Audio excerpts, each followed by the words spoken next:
আমার ভক্তিমতী মা এবং বাবা, লীলা প্রারম্ভে সবার চরণে রইল কীর্তন জগতের সর্বকনিষ্ঠ, জ্ঞানহীন ভক্তিহীন কৃষ্ণ প্রেম মাধুর্যহীন পরমদিন উত্তমানন্দ দাস এবং আমার এই পরিবার সম্প্রদায়ের কোটি কোটি ধন্যবাদ।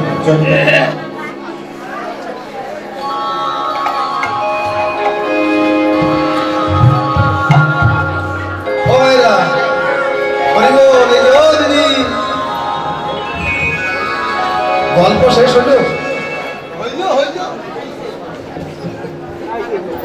বলছি ঝগড়া করেছেন কোনদিন? ঝগড়া করেছেন কোনদিন? মাঝে মাঝে একটু ঘাট ঠাট নাড়বেন, দেখতেও ভালো লাগে। দেখুন, ঝগড়া একটা অত্যন্ত বাজে জিনিস। কি গো বাবা, বাজে জিনিস না? আর সেই ঝগড়াটা যদি মেয়েদের মধ্যে শুরু হয় তাহলে একেবারে অসহ্য হয়ে যায়। সত্যি গো, জীবনে অনেক মেয়ে ছেলে ঝগড়া দেখেছে। এদের ঝগড়া কি নিয়ে শুরু হয় আর কোন জায়গায় গিয়ে শেষ হয় মুখস্থ হয়ে যায়। মেয়েদের ঝগড়াটা প্রথম শুরু হয় গালাগালি দিয়ে, 2 নম্বরে হলো ঠেলাঠেলি, 3 নম্বর হলো কিলো কি, আর একেবারে শেষ পর্যায়ে যেটার নাম হলো চুলোচুলি। চুল একবার ধরতে পারলে হয়, আর ছাড়াছাড়ি। তো দেখুন, ঝগড়া বাজে জিনিস হলে জগতে এমন অনেক ঝগড়া আছে যেটা করতে গেলে, করাতে গেলে, শুনতে গেলে, শোনাতে গেলে অর্থ আয় হয় বা অর্থ ব্যয় হয়। যেমন আজকে এই কমিটির দাদারা অক্লান্ত পরিশ্রম করে এখানে হরিবাসনের আয়োজন করেছে। এখানে হরিবাসন না হয়ে যদি কবি গান হতো তাহলে দেখা যেত আসলে দাঁড়িয়ে একজন গায়ক আর একজন গায়কের সঙ্গে ঝগড়া করছে।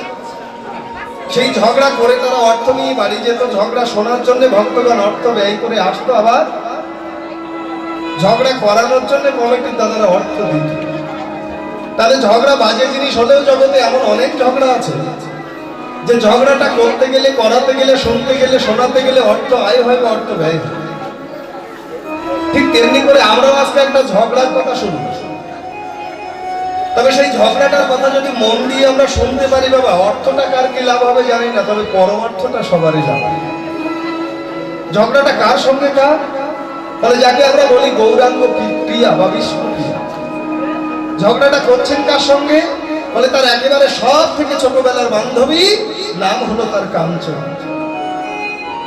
বিষ্ণুপ্রিয়া কাঞ্চনাকে ডেকে বলছে, জানিস কাঞ্চনা, আমার গৌরাঙ্গ রূপের তুলনা এ জগৎ কেন, এই ত্রিজগতে কোনো কিছুর সঙ্গে দেওয়া চলে না। কাঞ্চনা ডেকে বলছে, বিষ্ণুপ্রিয়া তোর মাথা খারাপ হয়ে গেছে, তুই পাগল হয়ে গেছিস। বলে পাগল হব না? যে দেখেছে গৌর বদন সে কি আর ঘরে নয়, তার হৃদয় আকাশে গৌর রূপের বাতি মাঝে মাঝে ঝলক। না দেখিলে চন্দ্র বদন অনাগরি প্রাণ যায়। রূপ বলতে যাহা কিছু আছে, রূপ বলতে যাহা কিছু হয়, স্বরূপে আরব যার রসিক নাগরতার প্রাপ্তি যেন গৌর কলে। এই জগতে রূপ বলতে যাহা কিছু হয়, রূপ বলতে যাহা কিছু আছে, সকল কিছু যেন আমার শ্রী গৌরাঙ্গের শ্রীপাদ সজনী। তাহলে বিষ্ণুপ্রিয়া দেখ, ভালোবাসতে গেলে, ভালো লাগাতে গেলে, ভালো লাগতে গেলে একটু আগু পাছু চিন্তাটা করতে হয়। বলে নদিয়ায় আর কাউকে ভালো লাগলো না, শেষ পর্যন্ত শচীন নন্দন নিমাই। আরে বাবা, দিনহীন কাঙাল হত দরিদ্র যা নুন আনতে পান্তা পুরু, তাকেই তোর এত ভালো লাগতে হলো? মহাজন লীলার পাশে দাঁড়িয়ে বললেন, বিষ্ণুপ্রিয়া, এই কাঞ্চনা, এই একটা কথা তুমি বড় যথার্থ বলেছ। সত্যি আমার নিমায় বড় দিনহীন কাঙাল হত দরিদ্র। এই যে বাবা, আপনারা তো পরিব্রাজক সর্বত্র ঘোরেন, ভালোই জানেন। বলতে পারেন যে নবদ্বীপে মহাপ্রভুর কয় বিঘা সম্পত্তি আছে? কি গো, বলতে পারবেন তো? আমি তো কোনো বক্তার মুখে শুনতে পাইনি বা কোনো শাস্ত্র গ্রন্থ দেখিনি যে মহাপ্রভুর 5 বিঘা সম্পত্তি ছিল। শাস্ত্রকার কত সুন্দর আস্বাদন দিলেন যে আমার মহাপ্রভু কোনো কাঠা বিঘাতে বসবাস করিতেন না। তাহলে মহাপ্রভু কোথায় বাসন করতেন? না, মহাপ্রভু বসত করতেন তার অনন্ত কোটি সাধুগুরু বৈষ্ণব ভক্তের হৃদয় মন্দিরে। তাই গৌর হরি বল।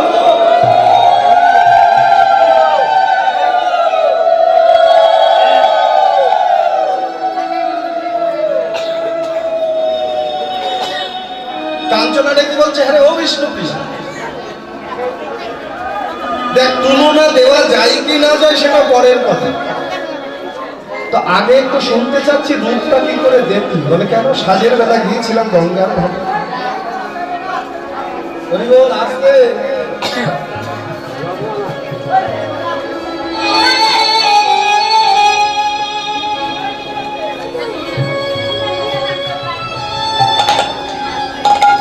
ও মায়েরা কি বলছিলাম গো?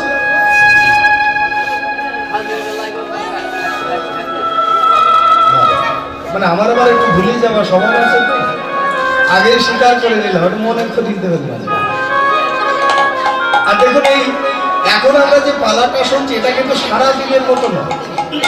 সারাদিন যত সুন্দর মধুর করে আমরা পালা শুনেছি, এই পালাটা কিন্তু সারাদিনের পালার মতো না। এটা হলো আলোচনা। তা আলোচনা তো আর এক মুখে ভালো লাগে না, উভয়ের মধ্য দিয়ে হতে হয়। এই আসরটাতে আমি আপনাদের একটু জ্বালাবো, হরিবল কৃপা করে নিজের সন্তান মনে করে ক্ষমা সুন্দর দৃষ্টিতে দেখবেন। তা যা বলছিলাম,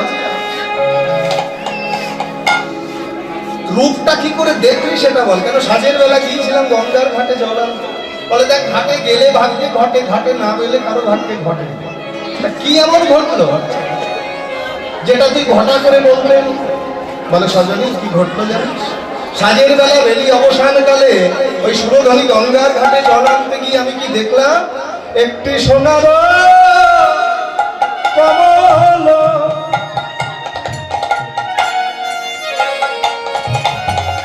ওই না সুরধনীর জলে, একটি সোনার কমল ওই না সুরধনীর জলে, একটি সোনার কমল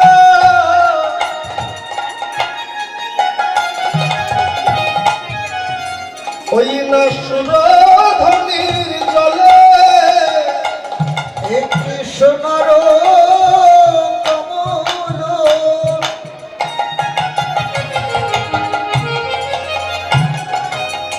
সুরধনীর জলে তরঙ্গে ভাসিয়া যায় নাগরে,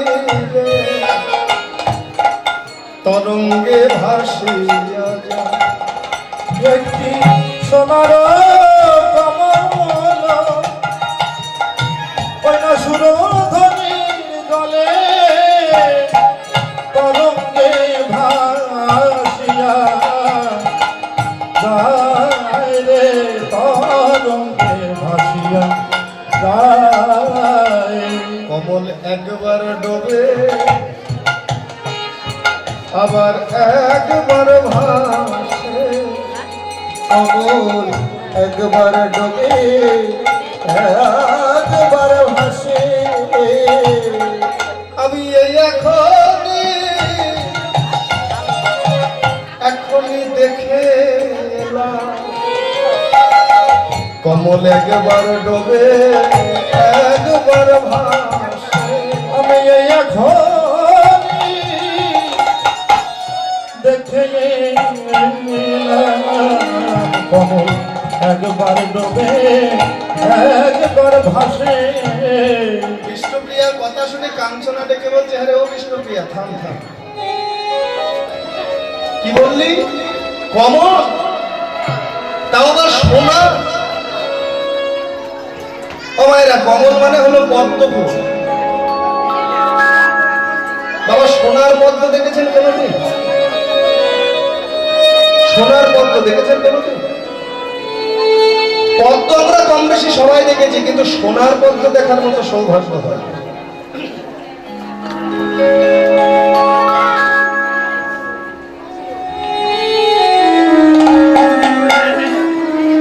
আরে বিষ্ণুপ্রিয়া, তোর মতো সৌভাগ্যবতী এ জগতে আর হয়? পদ্ম দেখলি তাও বা সোনা? বিষ্ণুপ্রিয়া বলছে, না রে কাঞ্চনা, ওই দেখাটাই তো আমার জীবনের বড় কাল হলো, দেখাটাই আমার জীবনের বড় কাল হলো।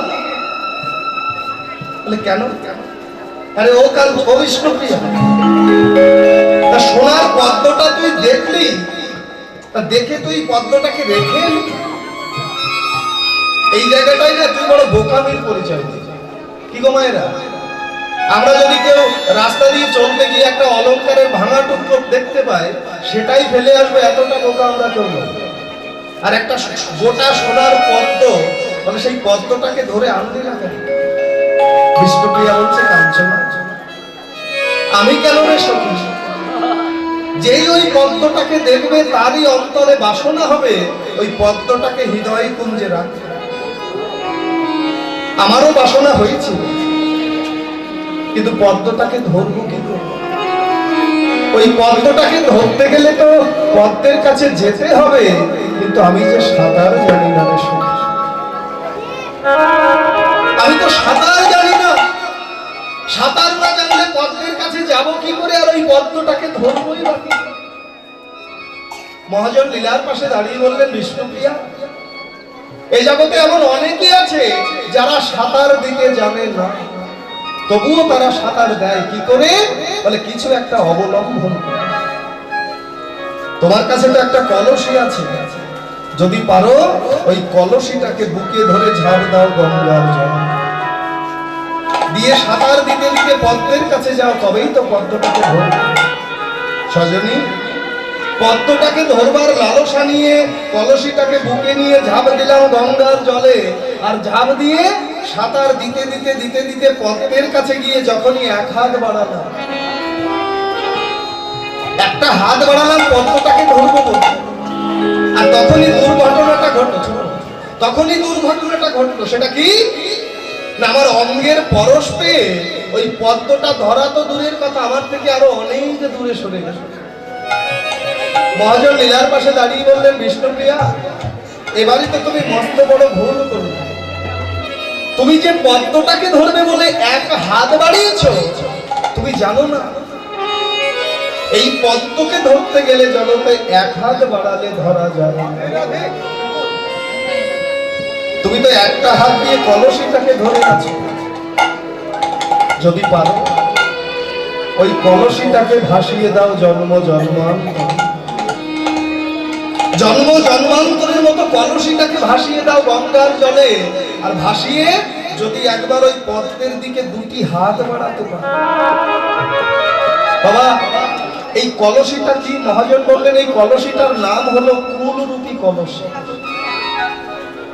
এই কুলরূপী কলসিটাকে যতদিন ভাসাতে না পারবো, ততদিন গৌররূপী পদ্মটাকে হৃদয় মাঝে ধরতে পারবো না। কি হবে কুলের গরম করে?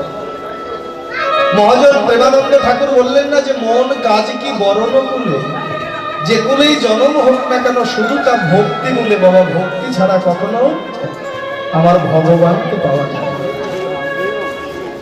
ভক্তি যার কৃষ্ণ তার সর্বশাস্ত্রে কয়, ভক্তি না থাকিলে কৃষ্ণ দেখিলে। কি কুল ছিল হনুমানের, যে কিনা কপি কোলে জন্ম নিয়ে বক্ষ চিরে রাম সীতার যুগল মূর্তিটা দেখিয়েছে। কি কুল ছিল বিভীষণের, যে কিনা রাক্ষস কুলে জন্ম নিয়ে প্রভু রামচন্দ্রের পাশে যার ঠাই হলো। বাবা, এরা কেউ কুলের বরণ করে পায়নি। কুল কলসিটাকে জন্ম জন্মান্তরের মতো ভাসিয়ে শুধু নয়নের জলে হা গৌর হা গোবিন্দ বলে কেঁদে কেঁদে কাদাই ভজন কাদাই সাধন। এ জগতে যে যত কাঁদতে পেরেছে, ভগবান তার কাছে ততটাই নিকট হয়েছে। না কাঁদলে কখনো ভগবান পাওয়া যায় না। এই যে হনুমানের ভক্তিটা দেখুন কেন। মা সীতা দেবী একদিন তার সিঁথিতে সিঁদুর পড়ছে। হনুমান ছুটতে ছুটতে এসে মায়ের সামনে দাঁড়িয়ে বলছে, আচ্ছা মা, আমি অনেকক্ষণ ধরে দাঁড়িয়ে দেখছি তুমি তোমার কপালে এই লাল রংটা দিচ্ছ, এটা কি গো? সীতা দেবী হাসছে আর বলছে, হনুমান, এটা রং নয় রে বলে। তাহলে এটা কি? বলে এটার নাম হলো সিঁদুর। তা কেন দিচ্ছ তুমি মা? বলে, হনুমান, এটা কপালে দিলে তোর প্রভুর মঙ্গল হবে। হনুমান করজোড় করে বলছে, মা, কত দূর থেকে এসেছি, বড় পিপাসা লেগেছে, একটু জল দেবে। সীতা দেবী যখনই ভেতরে জল আনতে গেল, আর হনুমান কি করেছিল জানে? সেখানে যত সিঁদুর ছিল সমস্ত সিঁদুর মাটিতে ঢেলে সেই সিঁদুরের উপরে গড়াগড়ি দিয়ে নয়নের জলে প্রভু রাম বলে কাঁদছে। রামচন্দ্র ছুটতে ছুটতে এলেন, হনুমান এ কি করছো? এমন করে তুমি তোমার সর্বাঙ্গে সিঁদুর মাখছো কেন? হনুমান করজোড় করে বলছে, প্রভু মা যে বলল সিঁদুর মাখলে নাকি তোমার মঙ্গল হয়। মা যদি তার স্মৃতিতে এতটুকু সিঁদুর দিয়ে তোমার এত মঙ্গল করতে পারে, তাই তো আমি আমার সর্ব অঙ্গে সিঁদুর মাখছি, যেন তোমার এর থেকে আরো বেশি বেশি মঙ্গল হয়, কল্যাণ হয়। বাবা, ভক্ত যদি কাই মনে কোনো বাঞ্ছা করে, ভগবানের সাধ্য নাই সেই বাঞ্ছা নাই করে, তবে বাসনাটা বাসনার মতো হতে হয়। ভক্তের বাসনা ভক্তের মতো হয়, ভক্ত কখনো আনবাঞ্ছা করে না। বাসনা করেছিল স্বামী বিবেকানন্দ, পিতা মস্ত বড় ব্যারিস্টার, কিন্তু গরিব দুঃখীর প্রতি দানের হাতটা এত প্রশস্ত ছিল যে দান করতে করতে করতে করতে বাবা এমন একটা সময় এসেছিল যখন আর নিজেদের খাওয়াটাই যুক্ত। আর ঠিক সেই সময় পরিচয় হয়েছিল দক্ষিণেশ্বরের পাগলা ঠাকুর রামকৃষ্ণ পরমহংস। বিবেকানন্দ রামকৃষ্ণ প্রভুর কাছে গিয়ে বলছে যে, ঠাকুর শুনেছি তোমার মা নাকি জাগ্রত, তুমি মাকে যা বলো তোমার মা নাকি তাই শোনে, একবার দাও না গো আমার জন্য একটু টাকা পয়সা ধন ঐশ্বর্য চেয়ে, বড় কষ্টে দিন যাচ্ছে। রামকৃষ্ণ হাসতে হাসতে ডেকে বললেন, ওরে পাগল, প্রয়োজনটা তোর আর তুই চাইতে বলছিস আমার, একবার যা, মন্দিরের দরজা খোলা আছে, গিয়ে দেখ আমার মা ভবতারিণী দাঁড়িয়ে আছে, বড় কৃপাময়ী, একবার তার কাছে গিয়ে চেয়ে দেখ, সে তোকে ফিরিয়ে দেবে। স্বামী বিবেকানন্দ বড় আশা করে ছুটতে ছুটতে ছুটতে ছুটতে ওই মন্দিরের সম্মুখে দাঁড়িয়ে মা ভবতারিণীর সম্মুখে ভক্তের বাসনা দেখুন, নয়ন মুদিত করে চাইতে গেলেন যে টাকা পয়সা ধন ঐশ্বর্য, কিন্তু নয়ন মুদিত করে চাইলেন, মা আমায় জ্ঞান দাও, বিবেক দাও, বৈরাগ্য দাও, ভক্তি দাও। ভক্তের বাসনা ভক্তের মতো বাসনা করেছিল প্রহ্লাদ। হিরণ্যকশিপুকে বধ করে যখন প্রহ্লাদকে হিরণ্যকশিপুকে বধ করেছিল নৃসিংহ, প্রহ্লাদ ছোট্ট প্রহ্লাদ পাশে দাঁড়িয়েছে, প্রহ্লাদকে কোলে নিয়ে প্রহ্লাদের মাথায় হাত বোলাতে বোলাতে ভগবান ডেকে বলছে, প্রহ্লাদ আজ তুই আমার কাছে কিছু চা, আজ তুই আমার কাছে যা চাইবি আমি তোকে তাই দেবো, বল তোর কি চাই। কেননা তোর মতো ভক্ত এই জগৎ কেন এই ত্রিজগতে খুঁজে পাওয়া যায় না, বল কি চাই। বল তুই এই পাতাল রাজ্য চাস, সমস্ত পাতাল রাজ্যের অধীশ্বর হতে চাস, আমি এই মুহূর্তে পাতাল রাজ্য তোকে দিয়ে দেব। বল তুই কি এই পৃথিবীর অধীশ্বর হতে চাস, যদি পৃথিবীর অধীশ্বর হতে চাস আমি এই পৃথিবীটা তোর চরণে জন্মের মতো অর্পণ। প্রহ্লাদ কোনো কথা বলছে না, শুধু কেঁদেই যাচ্ছে। ভগবান বলছে, বুঝেছি, এটাতেও বুঝি তুই সন্তুষ্ট নয়। প্রহ্লাদ তাহলে বল তুই কি স্বর্গ চাস, যদি স্বর্গটাকে চাস একবার বল, আমি ওই স্বর্গটাকে এনে জন্মের মতো তোর চরণে অর্পণ। প্রহ্লাদ তাও কিছু বলছে। ভগবান বলছে, প্রহ্লাদ বুঝেছি রে বাবা, এর কোনোটাতেই বুঝি তোর মন ভরল না, তাহলে এবার একটা বারের জন্য বল তুই কি ভগবান হতে চাস।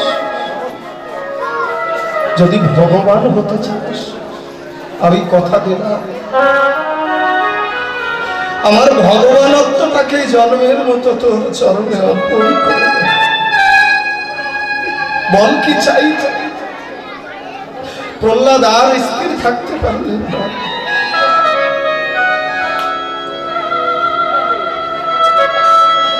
নয়নের জলে বক্ষ ভাসিয়ে কেঁদে কেঁদে বলছে, ঠাকুর যদি দিতেই চাও শুধু এইটুকু বর আমায় দাও, জীবনে যত দুঃখ কষ্ট ব্যথা বেদনায় আসুক, শত দুঃখের মধ্যেও যেন কোনো কিছু চাইবার ইচ্ছাটাই আমার না হয়। আমি যুগে যুগে জন্ম জন্মান্তরে আর কিছু পারিব না, শুধু এইটুকু প্রার্থনা, এইটুকু করুণা তুমি আমায় করো। আর কিছু পারি বা না পারি প্রভু গো, আমি যেন দুটি নয়ন জলে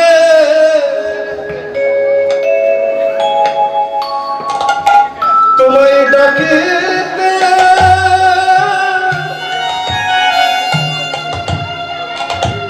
ডাকিতে পারি।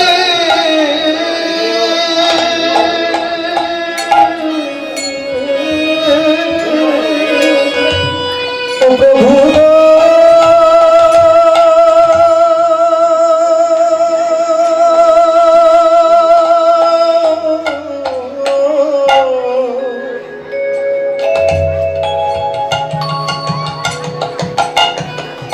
আমি দুটি নয়ন জলে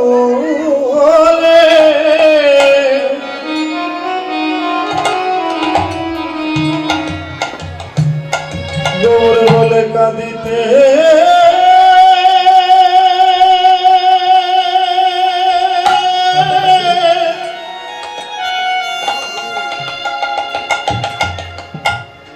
কাঁদিতে পারি।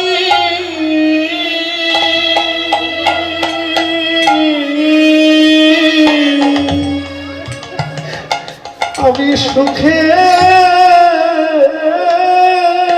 থাকি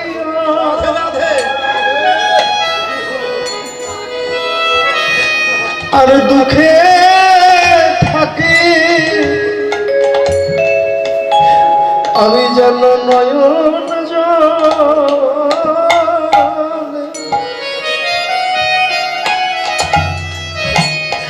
তোমায় ডাকি।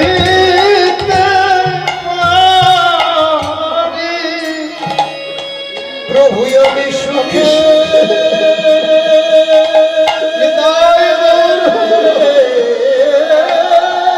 থাকিয়া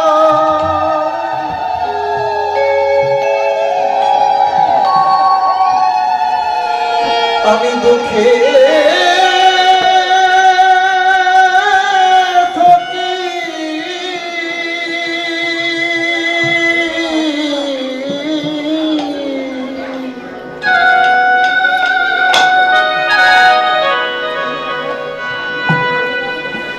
যেন দুটি নয়ন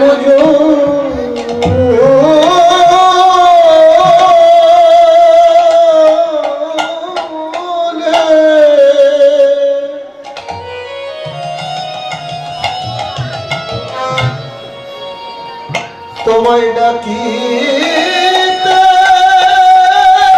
পারি।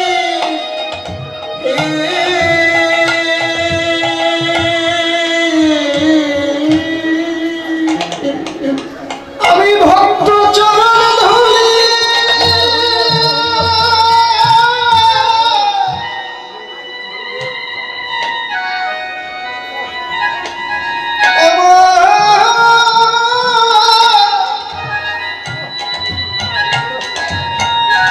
আমার মাথায় লয়ে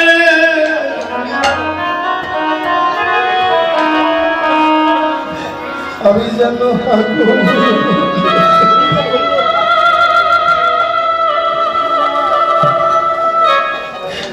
গৌর বলে কাঁদিতে পারি গো। আমি ভক্ত চরণ ধুলি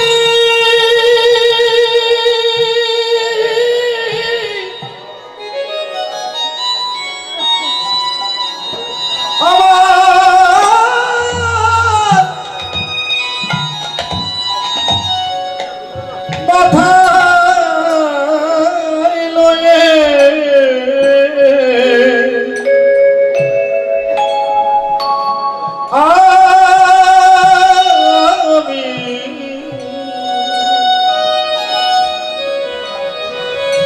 যেন হাগৌর বলে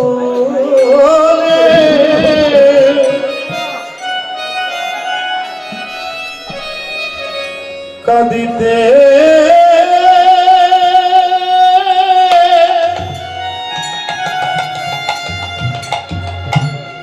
কাঁদিতে পারি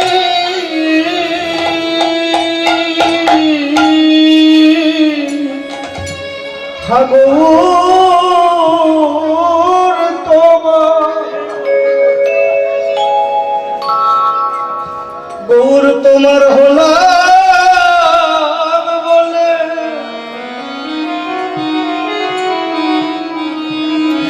আমি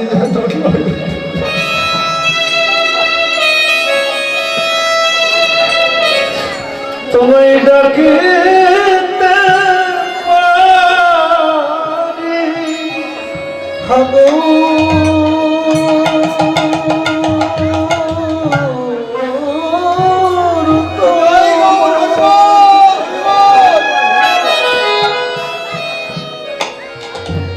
তোমার হলা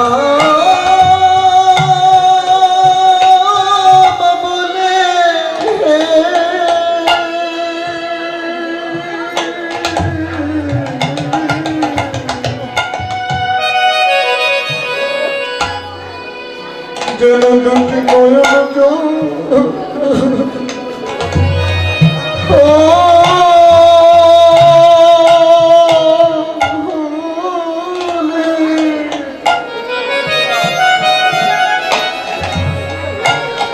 আমি ডাকি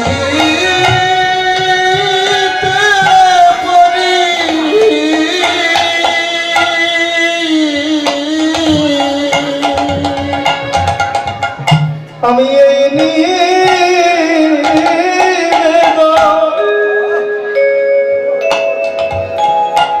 এই নিবেদন জানাই রাখি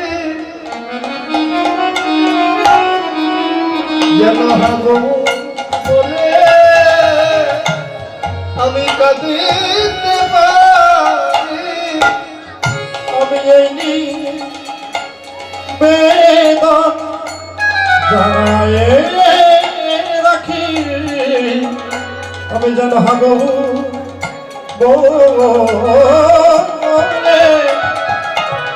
কাঁদিতে পারি এই নদী আর পথে বাত যেন হাগর বলে কাঁদতে পারে নদী আর পথে বলে কাঁদিতে পারি এই নদী আর পথে পথে হাগর বলে কাঁদতে পারি নদী আর পথে পথে বলে কাঁদিতে পারি আমি সুখে থাকি আর দুঃখে থাকি যেন বহুর বলে কাঁদতে পারি থাকি আর দুঃখে থাকি বলে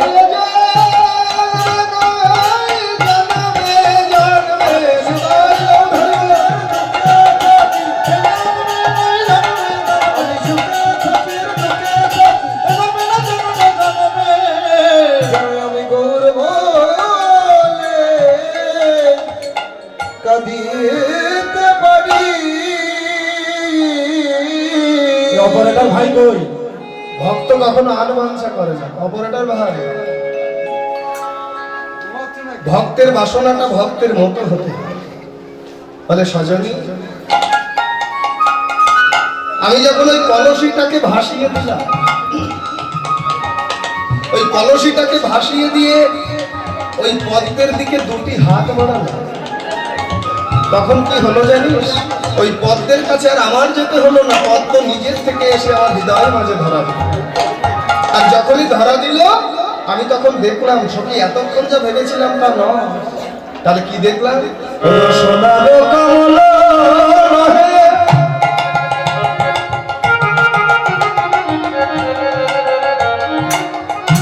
দেখলাম সোনার মানুষ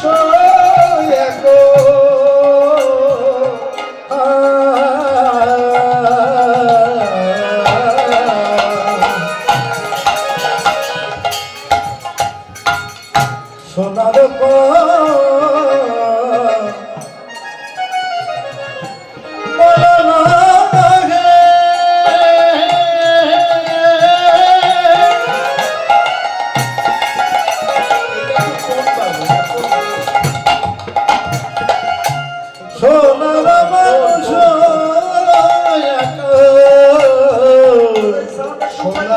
কমল নহে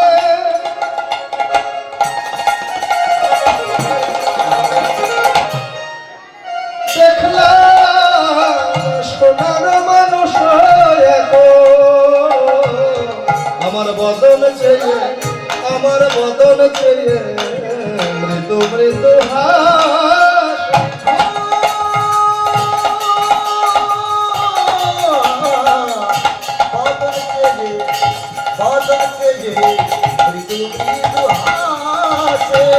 বলে হাই হাই আমি লাজে মরি, হাই হাই আমি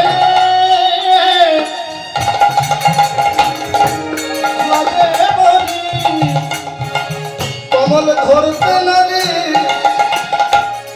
ছাড়তে নারী, বলে হাই হাই আমি লাজে মরি, ছাড়তে নারী হাই হাই ধরতে নারী আবার ছাড়তে নারী। আমি ধরতেও পারছি না ছাড়তেও পারছি না। কেন? বলে আমি হলাম কুলো নারী, আমি হলাম কুলো নারী, ধরতে নারী বলে হাই হাই আমি লাজে মরি, বলে এই আমি দেখলাম ধরে,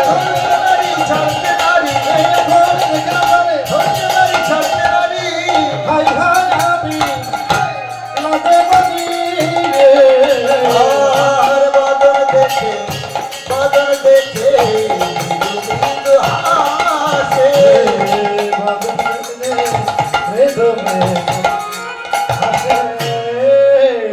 সজনী, আমি যখন ওই পদ্মটা এসে হৃদয় মাঝে ধরা দিল, আমি দেখলাম ওটা পদ্ম নয় রে, একটা সোনার মানুষ।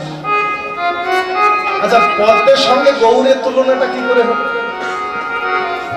দেখুন, আমরা যারা নদীতে বা পুকুরে স্নান করতে যাই, আপনারা কেউ যান বাবা পুকুরে বা নদী? এদিকে নেই, আগে ছিল এখন আর নাই। পুকুর টুকুর নেই এদিকে। পুকুর বোঝেন তো? ওই পুষ্করণী। এই যে নদীতে বা পুষ্করণীতে যারা স্নান করে, দেখবেন স্নান করতে গেলে অনেকেরই সাঁতার দেওয়া অভ্যাস আছে। আছে সাঁতার আবার অনেক রকমের হয়, ডুব সাঁতার হয়, চিত সাঁতার হয়, অনেক রকমের সাঁতার আছে। অনেকে আবার সাঁতার দিতে যে আর ডুব দিয়ে আর ওঠে না। তো যারা চিত সাঁতার দিয়ে স্নান করে, এই চিত সাঁতারের বিধানটা হলো গলার নিচের অংশটা জলের মধ্যে ডোবানো থাকে, শুধু বদনটাই জলের উপরে ভাসে। বুঝলো তাই? গলার নিচের অংশটা জলের মধ্যে থাকে, শুধু বদনটাই ভাসে। হরি নামের খেলা সাঙ্গ করে সচিন নন্দন গৌর হরি ওই বেলি অবসানকালে গিয়েছিল সুরধরি গঙ্গার জলে স্নান করতে। আর গিয়ে চিত সাঁতার দিয়ে স্নান করছে, গলার নিচের অংশটা জলের নিচে, তো শুধু বদনটাই ভাসছে। আর ঠিক সেই সময় ওই অস্তগামী সূর্যের রঙিন কিরণ এসে পড়েছে আমার গৌরাঙ্গের বদন কমল। নদিয়া নাগরী তীর থেকে দাঁড়িয়ে দেখছে যে সোনার মানুষটা যেন একটা সোনার কমল সুরধরি গঙ্গার জলে ভাসছে। কাঞ্চনা ডেকে বলছে, ও বিষ্ণুপ্রিয়া, এবার থাম। এই যে তুই বলছিলি তুলনা হয় না, তো তুই তো নিজেই বলে দিলি। কিসের সঙ্গে বললাম? এই যে বললি সোনার পদ্ম, তাহলে সোনার সঙ্গে তো কৌরের তুলনা দেওয়া যায়। বলে দেখ কাঞ্চনা, এমনিতে মেয়ে ছেলের একটু বুদ্ধি কম। ও মায়েরা, আপনাদের কথা বলছি না, আমার যশোর কথা। এমন কোনো কথা বলবি না যাতে ওই যেটুকু সম্মান আছে ওটুকু চলি। আরে বাবা, তুই যে সোনার সঙ্গে গৌরের তুলনা করছিস, সোনা কখনো হাত দিয়ে ধরে দেখেছিস? বলতো সোনা শক্ত না নরম? ও মায়েরা, আপনারা কি বলেন? আপনারা তো সোনা টোনা পড়েন, সোনা শক্ত না নরম? কোন দেশে আসলাম? আপনারা সোনা পড়েন না? বাবারা কি বলেন, সোনা শক্ত না নরম? আরে বাবা, সোনা হলো একটা কঠিন ধাতু। যদি কেউ অধিক পরিমাণে অঙ্গে ধারণ করে, অঙ্গটা কেটে যায়। কি তো যায় না? ও মায়েরা, কেউ যদি এখানে এক ভরি আর এখানে এক ভরি, দুই কানে দুই ভরি ওজনের দুটো দুল কানে ঝুলিয়ে রাখে, কতক্ষণ কানটা ভালো থাকে? এক সময় দেখা গেল কান প্রায় ছিঁড়ে গেছে। তাহলে এই জগতে সোনা যত মূল্যবানই হোক না কেন, অধিক পরিমাণে অঙ্গে ধারণ করলে অঙ্গটা কেটে যায়। কিন্তু আমার গৌর সোনা সজনী কোমল হতে সুকোমল। এই জগতে গৌর সোনাকে অঙ্গে ধারণ করলে তার অঙ্গটা কাটে না। শুধু তাই নয়, সংসারের ঘাত প্রতিঘাতে পড়ে যদি কারো হৃদয়টা ভেঙে চুরমার হয়ে যায়, এই ভাঙা হৃদয়টা নিয়েও যদি কেউ গৌর চরণে শরণাগত হয়, আমার গৌর হরি তার ভাঙা হৃদয়টাকে আবার জন্মের মতো জুড়িয়ে দেয়, তুলনা হয়। এই যে আরো বলি সব, আমার গৌর হলো লাখো মানো কাঞ্চন জিনিস। সোনার প্রকৃত রূপ ফিরে পাবার জন্য আমরা তাকে আগুনে পোড়াই, যাকে বান বলা হয়। সোনাকে যদি একবার আগুনে পোড়ানো হয় তাকে বলি একবার সোনা, 100 বার আগুনে পোড়ালে বলি শতবান সোনা, 1000 বার আগুনে পোড়ালে বলি সহস্রবান সোনা। সোনাকে লক্ষ লক্ষ বার আগুনে পোড়ালে যে জ্যোতির প্রকাশ হয়, আমার অঙ্গে, আমার গৌরাঙ্গের অঙ্গকান্তি যেন সেই জ্যোতি কেউ হারবে না।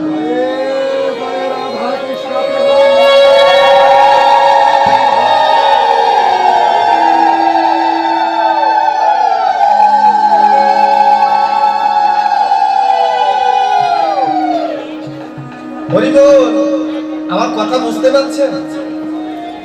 ও মায়েরা, আমার কথা বুঝতে পারছেন? তা হতে পারে।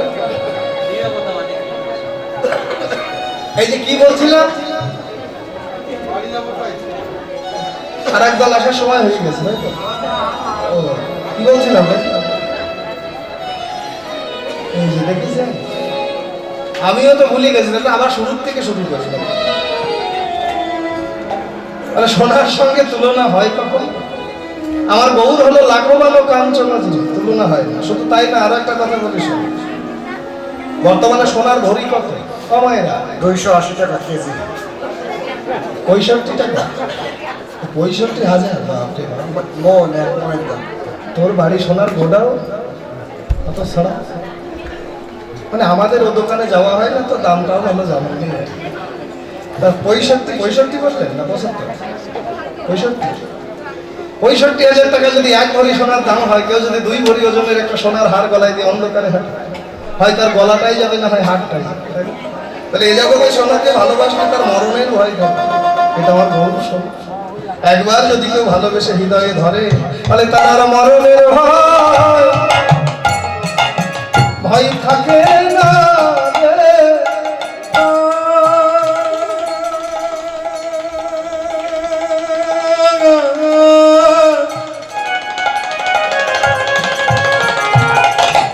তার মরণের ভয়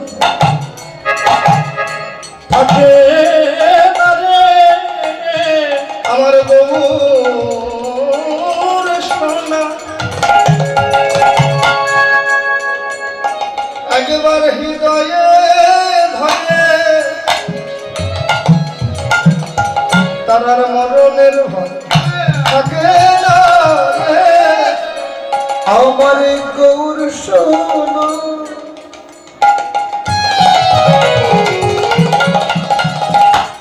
হৃদয়ে ধরে, বলে তার মরণের ভয় থাকে না রে। এই যে শোন, শুধু এই জায়গা না, আরো একটা কথা। সোনা কখনো খেয়েছিস? ও মায়েরা, আপনারা কখনো সোনা খেয়েছেন? বাবারা খেয়েছেন সোনা? আস্তে আস্তে বলতে পারবে সোনার স্বাদ কেমন? আরে বাবা, হাতে একটা আংটি থাকলে খেতে গিয়ে তো অনেক সময় জিভের স্পর্শ লাগে, কি গো লাগে না?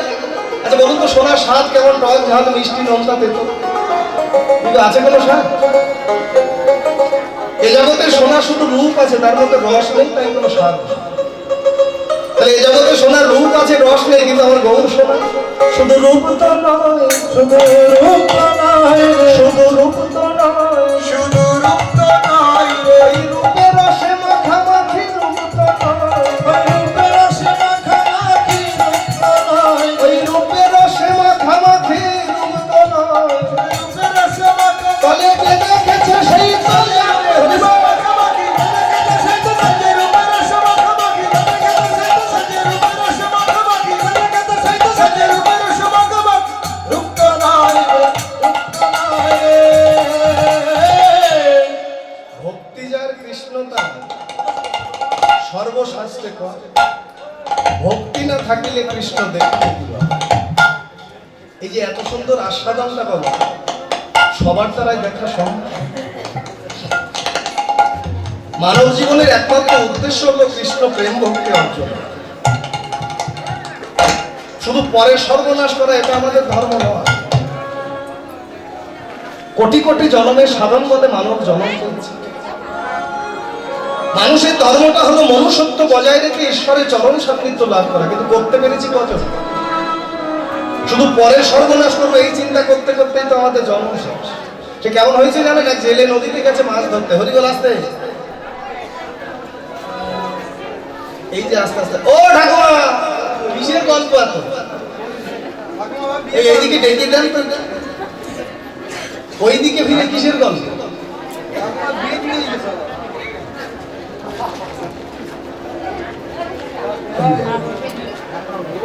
এই যে জেলে গেছে নদীতে মাছ ধরতে, একটা জাল ফেলেছে, ফেলে যখন টানছে অনেক কষ্ট হচ্ছে, ভাবছে বড় সড়ো একটা বলে মাছ টাছ পেলাম, টানাটানি করে উঠিয়ে দেখে কোনো মাছ না, একটা বড় সড়ো পাথর। জেলে চিন্তা করছে, ও দিদি, ও দিদি দেখি দেন, ও দিদি বাড়ি যাচ্ছে? আসবে না,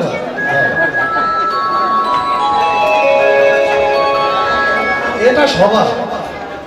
একজন যাবে আর 5 জন নিয়ে যাবে, আমি যাচ্ছি বাড়ি, দিদি তুই বাড়ি যাবে। আবার যখন আসে তখন কত খোঁজ গল্প শুরু হয়, আই দিদি বয় কতদিন পর দেখে। বাবা এই ডাকাডাকি সব বন্ধ হয়ে যাবে কদিন পর। এই যা বলছিলাম, এখন ওই পাথর, জেলে জাল টেনে এই পাথরটা হাতে নিয়ে বলছে দুধ চাই, এত টানাটানি করে শেষ বেশ পাথর, পাথর আমি কি করবো? বলে যেই পাথরটা ছুঁড়ে ফেলে দিচ্ছে তখন ওই পাথরের থেকে কথা হচ্ছে, ওগো জেলে তুমি আমায় দিও না গো, তুমি আমার কাছে যা চাইবে তাই পাবে। জেলের তো চোখ কপালে উঠে গেছে, কি সর্বনাশ, এতটুকু পাথরের কাছে যা চাইবো তাই পাবে? বলে হ্যাঁ যা চাইবে তাই পাবে, তবে একটা শর্ত আছে। সেটা কি জানো? বলে তোমার যে হবে তোমার পাশের লোকের তার ডবল হবে। জেলে চিন্তা করলো না খেয়ে মরবো, কিন্তু পাথরের কাছে কিছু চাইবে। বাড়িতে এনে বউয়ের কাছে পাথরটা দিয়ে বলছে যে শোন, এই পাথরের কাছে যা চাইবি তাই পাবে, কিন্তু ভুল করেও কিছু চাইবি। এই বলে পাথরটা বউয়ের হাতে দিয়ে আবার চলে গেছে। এখন মায়েদের পেটের এমন একটা সমস্যা, একটা কথা 10 মিনিট হয়ে গেলে কিন্তু বদহজম শুরু হয়ে যায়। এখন ওই অভাবের সংসার গলায় একটা বস্ত্র দিয়ে জেলের স্ত্রী পাথরের কাছে গিয়ে বলছে, ওগো পাথর আমি যা চাবো তা কি পাবো? বলে হ্যাঁ যা চাবে তাই পাবে। বলে তাহলে বেশি কিছু না, আমার একটা 1তলা বাড়ি করি না। সঙ্গে সঙ্গে 1তলা বাড়ি হয়ে গেছে, আর পাশের লোক যারা আছে সবার 2তলা বাড়ি। জেলে মাছ ধরে যখন বাড়ি ফিরছে দেখে যে গ্রাম আর নেই, একেবারে টাউন হয়ে গেছে, সবার 2তলা বাড়ি। নিজের বাড়িটা ওই মনে করলো, সবার 2তলা, 1তলা বাড়িটাই তো আমার। বাড়িতে এসে বউকে ধমক দিয়ে বলছে, তোকে বললাম কিছু চাইবি না, তারপরও চাইছি, কত ছড়া। এখন এবার নিজে ওই গলায় বসন দিয়ে বলছে যে পাথর এবার আমি যা চাবো তা কি পাবো? বলে হ্যাঁ যা চাইবে তাই। আরে তাহলে বেশি কিছু না, আমার বাড়ির সামনের দিকে একটা, পেছন দিকে একটা, 2 দিকে 2টো খাল তৈরি করি। খাল বোঝেন তো, নদী টাইপ হয়। এই যে এত কিছু থাকতে 2 দিকে 2টো খালের কথা কেন বললো জানেন না? কি বাবা বুঝতে পেরেছে? এর যদি 2 দিকে 2টো খাল হয়, পাশের লোকের কটা হবে? তাতেও সাথে মেটে গিয়ে এবার কি বলছে যে পাথর এবার যা চাবো তা কি পাবো? বলে হ্যাঁ তাই পাবে। বলে তাইলে আমার একটা চোখ বন্ধ করে দাও। মানে আমার 1 চোখ বন্ধ হবে, পাশের লোকের 2 চোখ বন্ধ হবে, 2তলা বাড়িতে থাকবে, অন্ধ হয়ে খালের জলে ডুবে যাবে। এই হলো আমাদের চিন্তা, পরে সর্বনাশ কি করে।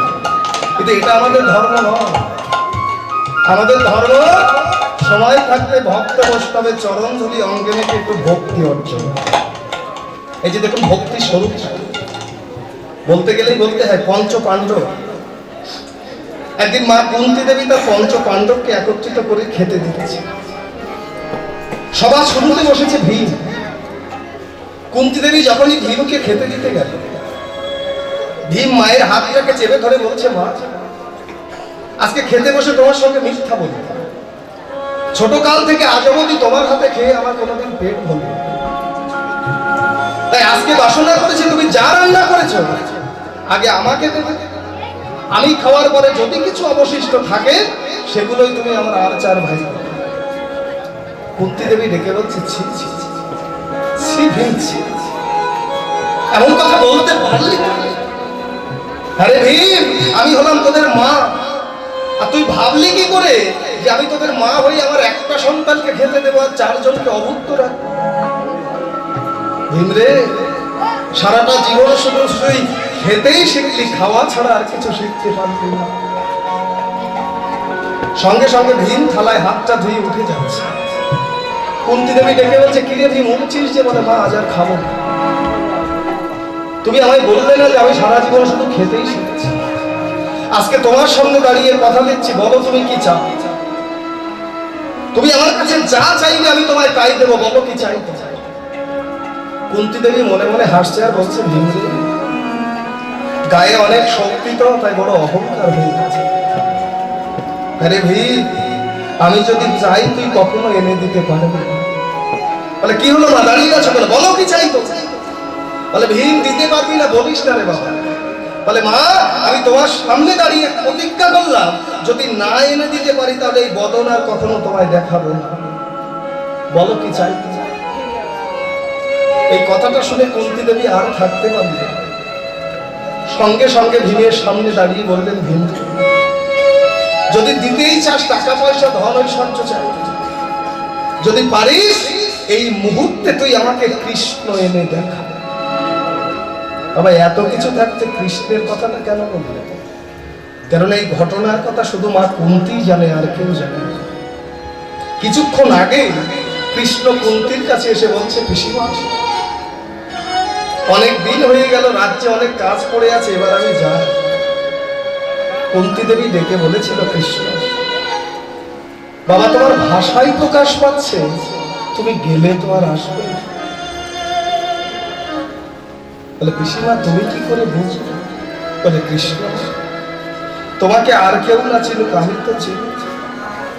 এতদিন আমার পঞ্চ পাণ্ডব পথের ভিখারি ছিল, কাঙাল ছিল, তুমি তাদের সঙ্গে ছিলে, আর আজকে তারা রাজ ঐশ্বর্য ফিরে পেয়ে ঐশ্বর্য চিন্তায় কৃষ্ণ চিন্তা ভুলে যাবে, তাই সকাল সকাল চলে যেতে চাইছে।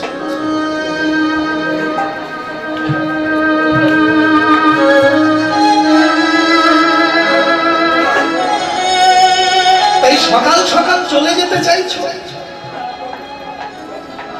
কৃষ্ণ ডেকে বলছে, পিসিমা,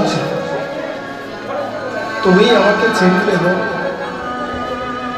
কুন্তী ডেকে বলেছিল, কৃষ্ণ, দেখে তো সবাই, কিন্তু জগতে চেনে কজন?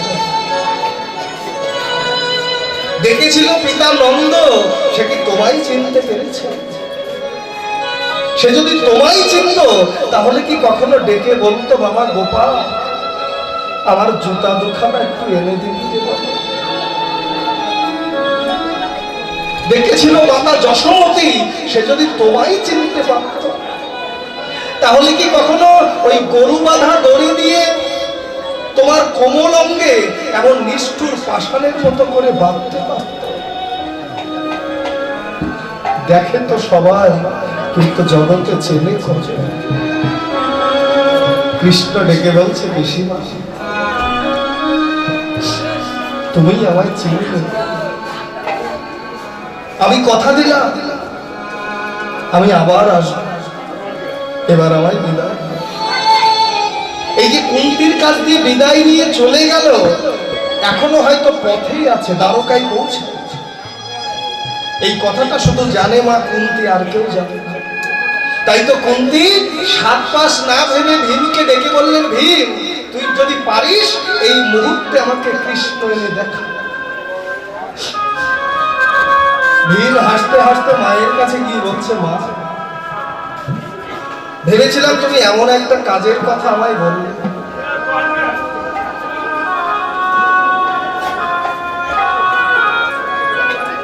এমন একটা কাজের কথা তুমি আমায় বলবে যেটা হলো জগতের সব থেকে কঠিন কাজ।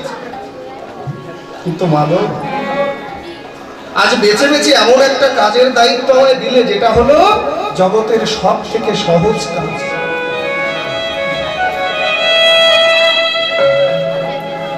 সত্যি বাবা, এই জগতের সব থেকে সহজ কাজ হলো ভগবানকে লাভ করা, আর জগতের সব থেকে কঠিন কাজ হলো ভগবানকে পাবো এই মনটা তৈরি। ভীম হাসতে হাসতে মায়ের কাছে, মায়ের চরণে প্রণাম করে করেছিল জানে? ভক্তিটা দেখুন কোথায়, বিশ্বাসটা কোথায়।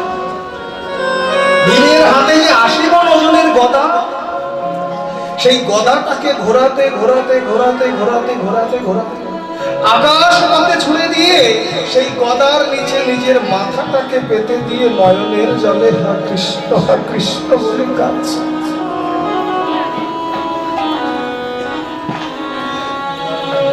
ভগবান কৃষ্ণচন্দ্র সবে মাত্র রাজদ্বারে এসে দাঁড়িয়েছে। সত্যভামা রুক্মিণী পাত্রে জল নিয়ে ছুটতে ছুটতে আসছে, কতদিন পরে প্রভুর চরণখানি ধোয়াবে। এমন সময় কৃষ্ণ ডেকে বললেন, দাঁড়াও রুক্মিণী, দাঁড়াও সত্যভামা, আর চরণ ধোয়াতে হবে না। আমার যে আবার ফিরে যেতে হবে হস্তিনাপুর। কি বলছো প্রভু? এই তো কতদিন পরে এলে, আবার কেন? বলে তোমরা জানো না, দ্বিতীয় পাণ্ডব ভীম, সে তার 80 মণ ওজনের গদার নিচে নিজের মাথাটাকে পেতে দিয়ে নয়নের জলে কৃষ্ণ কৃষ্ণ বলে আমায় ডাকছে। ভক্ত যদি নয়ন জলে ডাকে, আমি কি সেই ডাকে সাড়া না দিয়ে থাকতে? তোমরাই তো বলো আমি নাকি ভক্তের ভগবান। ভগবান ছুটতে ছুটতে এসে সেই গদাটাকে হাত দিয়ে ধরে বললেন, দাঁড়াও ভীম, এমন করে নিজেকে শেষ করে দিও। আজ ভক্ত আছে বলেই তো আমি ভগবান। তুমি কি জানো? ভক্ত আমার মাতা পিতা, ভক্ত আমার গুরু। তাই তো ভক্ত কৃপা করে নাম রেখেছে বাঞ্ছা পরবত। ভক্তের হাতে প্রেমের ডোরি, ভক্ত যেদিক ঘোরায় আমি ভগবান সেই দিক ঘুরি। ভীম মাটির থেকে উঠে মায়ের সামনে এসে দাঁড়িয়ে বললেন, মা, তুমি না কৃষ্ণ দেখতে চেয়েছো? একবার দেখো, আমি তোমার কৃষ্ণ এনেছি। কুন্তী দেবী নয়নের জলে কেঁদে বলছে, ভীম রে, এতদিন ভাবতাম তুই শুধু খেতেই শিখেছিস রে বাবা, কিন্তু মানব জীবনের সব থেকে বড় অর্জন হলো কৃষ্ণে বিশ্বাস, কৃষ্ণ ভক্তি। সেই ভক্তি আর বিশ্বাসটুকুই যে তুই অর্জন করেছিস। আমার বাসনা হচ্ছে অন্তরে, যদি তোর মতো ভক্তের একটু চরণ ধুলি মাথায় নিতে পারতাম, তাহলে তোর মতো বিশ্বাস ভক্তি অর্জন করতে পারতাম। কিন্তু মা হয়ে যদি তোর চরণ ধুলি মাখি, তাতে যদি তোর কোনো অকল্যাণ হয়। মহাজন লীলার পাশে দাঁড়িয়ে বললেন, মাগো, তুমি তো মারতে পারবে না, কিন্তু আজকে ভক্তের বাজারে আমি এসেছি বড় বাসনা। একটা শুকনো কাঠ, একটা শুকনো কাঠ যদি সাগরের জলে ভাসিয়ে দেওয়া হয়, শুধু ভেসেই যায়, ডুবতে পারে না। ডোবে কখন না, ভাসতে ভাসতে ভাসতে ভাসতে যদি ওই কাঠের গায়ে কাদামাটি লেগে যায়, তখনই কাঠটা সাগরের জলে ডুবে যায়। হে ভক্তগণ, আজকে তোমাদের কি সৌভাগ্য, তোমরা সবাই ডুবে আছো কৃষ্ণ প্রেম সাগরে। আমি কত জন্মের অপরাধ, আমার ভাগ্যে তো একদিন ওই প্রেম সাগরে ডোবা হলো।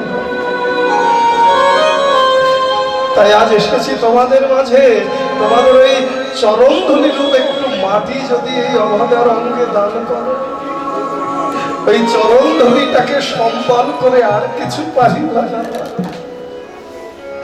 আমিও যেন তোমাদের মতো করে কৃষ্ণ প্রেম সাগরে উঠতে। তাই ভক্তরে একবার দাও না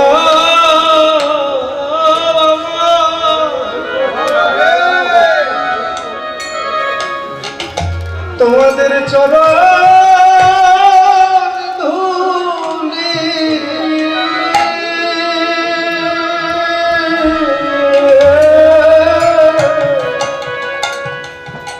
ভক্তরে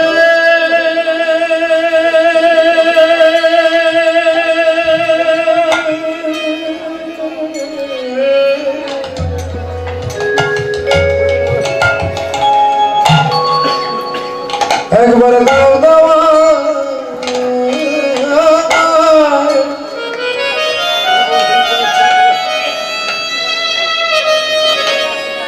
ভক্তের চরণ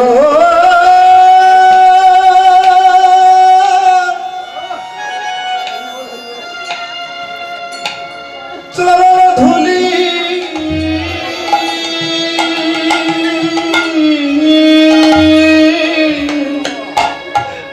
আমি ধুলি মেখে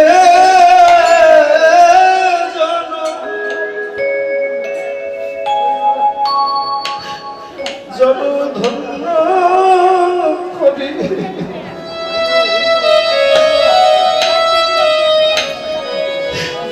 একবার দাও দাও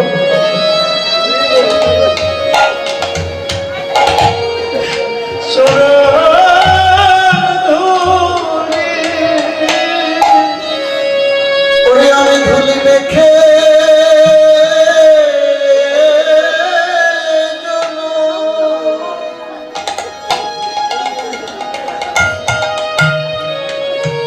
ধন্য করি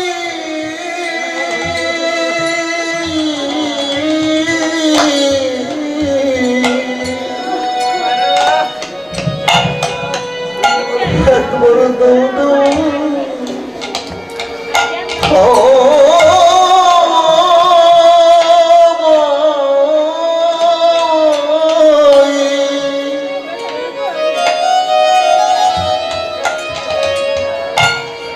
ভক্তের চরণ ধুলি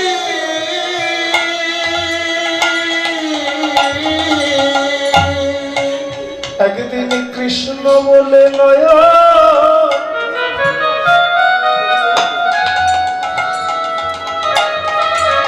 আমার কাঁদল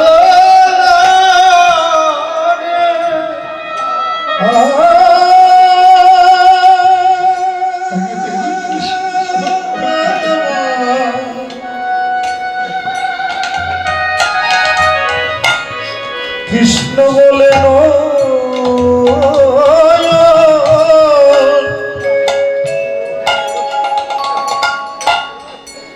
নয়ন আমার কাঁদল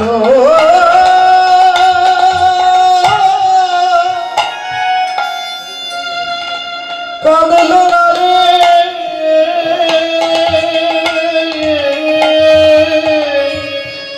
আমায় বিধি কোন পাষাণ দিয়ে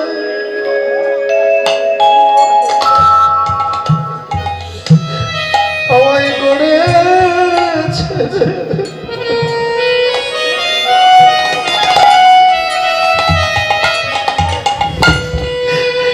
একদিন কৃষ্ণ বলে নয়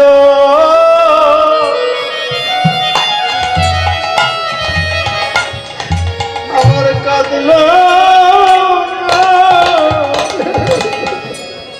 ওরে বিধি কোন পাশা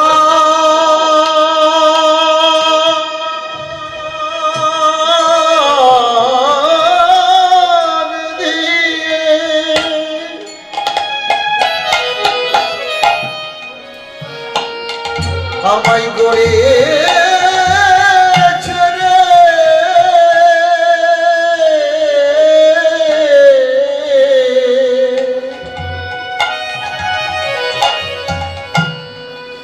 কৃষ্ণ বলে নয়না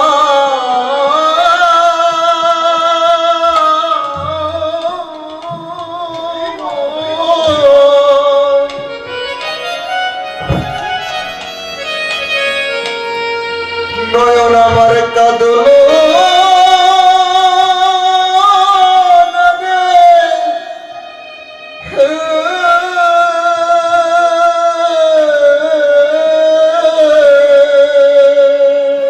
ওরে বিধি কোন পাশা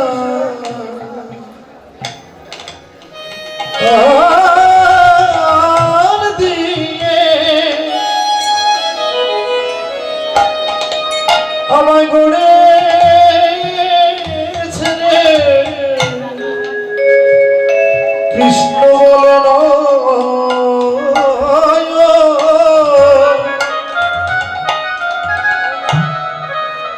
নয়ন আমার কাঁদলো না রে।